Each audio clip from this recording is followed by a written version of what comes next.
Սեպտեմբերին տիմ ընտրությունները նա սպասվում մի շարք համայնքներում հաշվի առնելով Սասնածռերի գործողությունները նաև ընտրությունները ինչպիսի ընթացք կարող են ստանալ եւ շանսերը կուսակցությունների մասնավորապես նաև հանրապետական կուսակցության նշած տեխնացուներին հանրապետականն է հենց առաջադրում։ Տեսեք, իրականում ամեն ինչ կախված է մարդկանց ընկալումներից։ Եթե մարդիկ ընկալեն, որ տեղական ինքնակառավարման մարմինները իրապես կարևոր են ու այդ մարմիններից շատ բան կախված է, եւ գնան մրցակից տեխնացուներին քվեարկելու ճանապարհով, ապա կարող է ստեղծվել իհարկե աննախադեպ իրավիճակ, որը նախկինում չի եղել տեղական ինքնակառավարման մարմինների ընտրություններին։ Ինչ որ հույս իհարկե կա, որ վերջին դեպքերը կնպաստեն դրան, հա? Թե սեպտեմբերի 18-ի, թե հոկտեմբերի 2-ի տիմ ընտրությունների մասով։ Ամեն դեպքում ես կարող եմ ասել, որ բոլոր այն համայնքներում, որտեղ կլինի իրապես մրցակցություն, բոլոր այդ համայնքներում քաղաքացիական հասարակությունը կապահովի դիտորդական ներկայություն եւ կգործադրի ջանքեր, որպեսզի իրապես քաղաքացիների քվեն տեղ հասնի եւ ընտրվի այն անձը կամ այն կուսակցությունը, եթե մենք խոսում ենք Վանաձորի ու Գյումրիի մասին, որը ստանում է քաղաքացիների քվեն։ Սահմանադրական փոփոխություններից հետո տիմ ընտրությունները մասնավորապես օրինակ Գյումրիում եւ Վանաձորում լինելու են այնպես ինչպես Երևանում են։ Հետաքրքիր իրավիճակ է նաեւ Սամվել Պալասանյանի պարագայում, հա, որովհետեւ հանրապետականը սատարում է Խոսրով Հարությունյանի քրիստոնեա-դեմոկրատական կուսակցությունը, սատարում է Արտաշես Գեղամյանի ազգային միաբանություն կուսակցությունը, այստեղ ընդհանուր առմամբ, հա, ինչ իրավիճակ կարող է ստեղծվել, հաշվի առնելով նաեւ նախկին քաղաքապետի գործոնը, հա։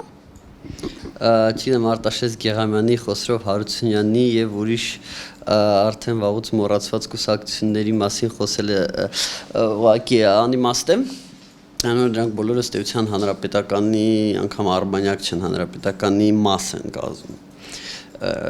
Ուրեմն ինչ վերաբերվում է ինքնին մրցակցության, հա, այդ հիմնական երկու հանրապետական տեխնացուների պարագայում Գյումրիում եւ Վանաձորում, հա, հիմնական երկու համայնքներում մեծ, ապա այս դեպքում կարելի ասել, որ օրինակ Գյումրիում դեռևս ոչ, բայց Վանաձորում իրական մրցակցություն ակնկալվում է։ Հույս կար, որ process-ը կգնա ավելի քաղաքական process, հա։ Այս պայդրությամբ մենք չենք տեսնում քաղաքական process, հա, սա տեղական process է, ինչպիսին որ նախկին ընտրությունների ժամանակ էր, բայց ամեն դեպքում օրինակ Վանաձորում իրական մրցակցություն կա եւ դա զգացում է։ Ես մի քանի օր Վանաձորում էի եւ մենք տեսանք, որ անդրկամ հանրապետականի տեխնացուն ինտենսիվորեն քարոզարշավային տարբեր տեխնոլոգիաների է դիմում, անգամ հա Ռաֆի Հովանեսյանական այդ բարևի տեխնոլոգիային է դիմում, ամբողջ օրը դուրս է գալիս փողոցներ, մարդկանց բարևում է եւ այլն, այսինքն իրապես ինչ որ մրցակցություն կա։ Կրկնում եմ, սա չի դիտարկում որպես կուսակցությունների մրցակցություն հիմնականում, հա, տեղական այդ հանրությունների կողմից,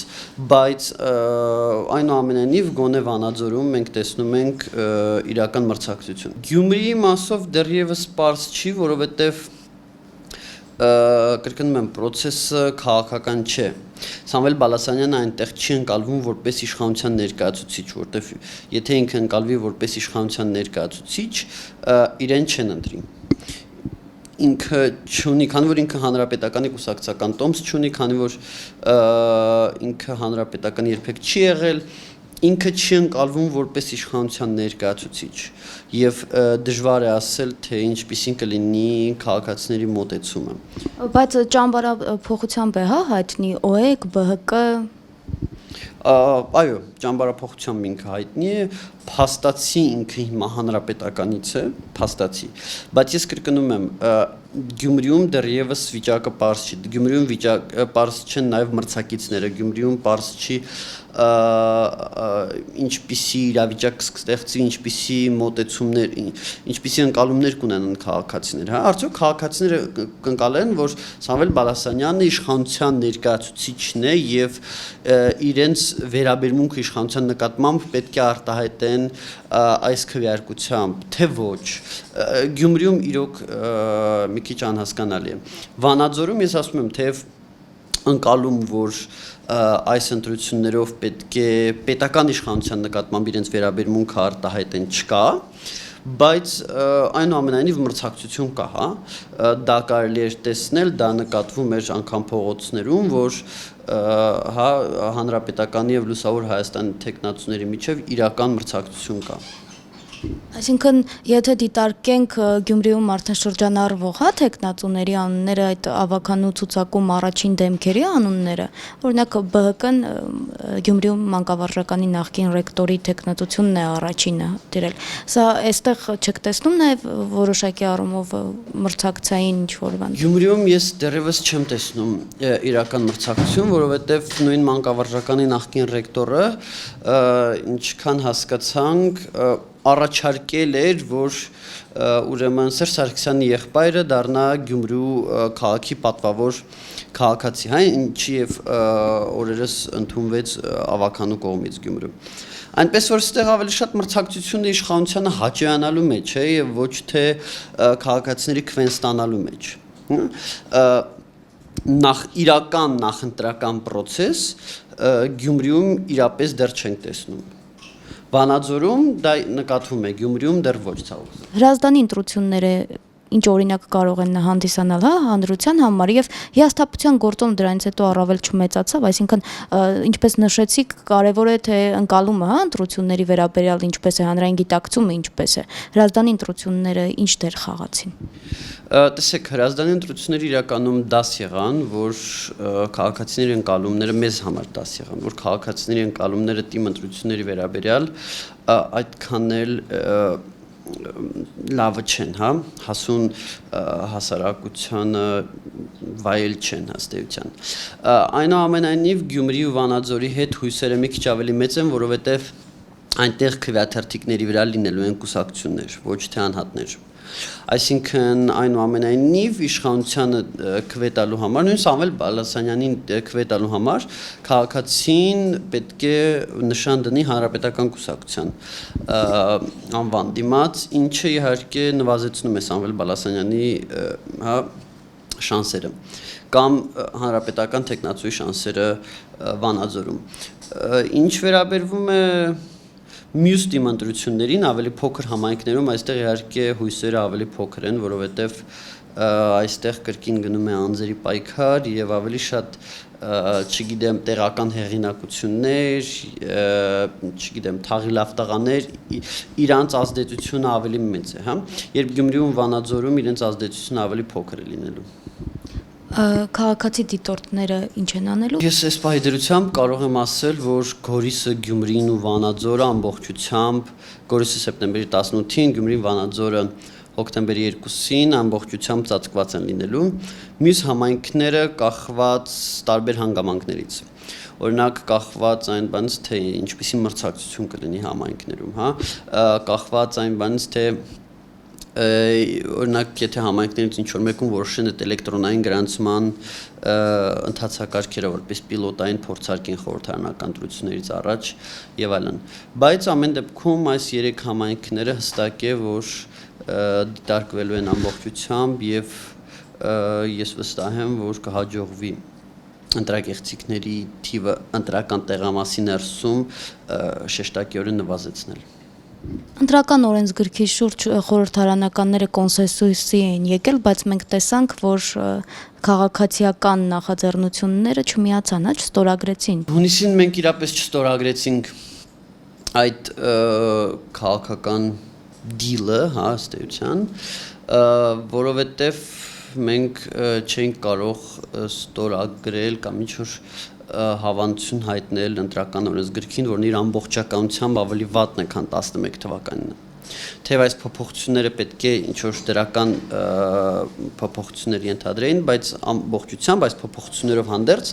ընտրական օրենսգիրքն ավելի վատն է, քան 11 թվականի օրենսգիրքը։ Այդուհանդերձ ես ասեմ, որ հիմա մենք փաստորեն կանգնած ենք այդ փոփոխությունների տապալման եզրին ըստ էության այնտեղ կան տեխնիկական խոչընդոտներ, որոնց արդյունքում ըստ ամենայնի այդ փոփոխությունները, այսինքն միայն ID-ներով քվեարկությունները, տեղամասերում տեղասախցիկները եւ այլն ուրեմն կչեղարկվեն։ Այսինքն համաձայնությունը զուտ ձևական բնույթ է կրել, եթե դրանք կատար չեն ածվելու, հա, ըստ էության։ Ըստ ամենայնի, այո, ես չեմ ուզում դեռևս միարժեք պնդել, բայց ըստ ամենայնի այդ փոփոխությունները ուժի մեջ չեն մտնի։ Ես հիշեցնեմ, որ այդ փոփոխությունների համաձայն դրանք ուժի մեջ կարող են մտնել, եթե մինչև սեպտեմբերի 1-ը ՀՀ որոշում կայացնի, որ արդեն ամեն ինչ պատրաստ է եւ կարելի է այդ փոփոխություններով սկսել աշխատել։ ԱՅԿ-ի որոշման նախադրյալները ըստ ամենայնի չկան, որովհետեւ տեխնիկական խնդիրներ կան նույնականացման քարտերի տպման հետ կապված։ Ըստ ամենայնի խորհրդարանականը այնուամենայնիվ կլինի հին ձևով եւ այդ նույնականացման քարտերի քվեարկությունը չի լինի նաեւ ուրեմն տեսախցիկները։ Այսինքն էլեկտրոնային գրանցման սարքերը կլինեն, բայց այն պայմանավորվածությունը, որ քվեարկությունը կլինի միայն նույնականացման քարտերով, չի լինի։ Եվ վտանգը այլ անձի փոխարեն քվեարկելու, այդ դրսում բացակաների փոխարեն քվեարկելու նորից ամբողջ ծավալով ի հայտ կգա։ Տեսախցիկները նույն փաթեթի մեջ են, ինչ որ ուրեմն ID-ները կամ միասին տապալվում են, կամ միասին անցնում են։ Ըստ ամենայնի իրենք միասին տապալվում են, թեև տեսախցիկների հետ կապված որևիցե խնդիր չկա։ Ես չեմ բացառում, որ հետո կարող է լինել այլ համաձայնություն, ինչպիսին որ եղավ հունիսին եւ տեսախցիկները միգուցե այլ փոփոխություններով, այսինքն իշխանությունները միգուցե այլ զիջումների գնան, ես չգիտեմ, արդեն մենք տեսնենք, բայց ամեն դեպքում այն պայմանավորվածությունը, որը ստորագրվեց հունիսին, ըստ ամենայնի ուրեմն չի գործելու։ Թե թիմ ընտրություններին եւ թե արդեն խորհրդարանական ընտրություններում իշխող կուսակցության շանսերն ինչպիսին են լինելու, հա, հաշվի առնելով նաեւ տեղի ունեցող իրադարձությունները, մասնավորապես նաեւ Սասնա ծռերի հետ կապված, հանրային նաեւ ընկալումները, աջակցությունը հանրային Սասնա ծռերին։ Տեսեք, իրականում իշխանության շանսերը կախված են ընդդիմության գործողություններից։ Այս պայմանությամբ մենք կարող ենք տեսնել, որ ընդդիմությունը պատրաստվում է խորհրդարանական ընտրություններին հին ընտրական օրենսգրքով։ Այսինքն այն քայլերը, որոնք անում են ընդդիմադիր ուժերը, շատ լավ նախապատրաստական քայլեր են, եթե Հայաստանում գործեր հին ընտրական օրենսգիրքը։ Եթե չլիներ կոալիցիաների սահմանափակումը, եթե չլիներ ռեյտինգային տարածքային ցուցակները, եթե չլիներ, չգիտեմ, բոնուսային համակարգը եւ այլն, հա, այնպիսի տպավորությունն է, որ ընդդիմադիր կուսակցություններից շատերում դեռևս ընտրական օրենսգիրքը չեն կարդացել եւ չեն հասկացել, որ իրենք պետք է փոխեն իրենց մոտեցումները, փոխեն իրենց քաղաքականությունը, որպիսի կարողանան մրցակցել նոր խաղի կանոններով, որովհետեւ խաղի կանոնները փոխվել են։ Խաղականները արմատապես փոխվել են, սակայն ընդդիմադիր կուսակցությունների մեծամասնությունը դեռևս դա չեն գիտակցում կամ չեն կարդացել ընտրական օրենսգիրքը, որովհետև շատերը, որոնք իրապես ընդդիմադիր են, հա, ես չեմ կասկածում, որ իրենք ընդդիմադիր են, բայց իրենք այս պահի դրությամբ ինչ-որ փաստացի իշխանության ջրաղացին ջուր են լցնում, ընդդիմադիր դաշտին տանելով հին խաղի կանոններով ճանապարհով, հա, սա խնդրահարույց է, ես հույսով եմ, որ ընդդիմադիրները կվերանային իրենց մոտեցումները։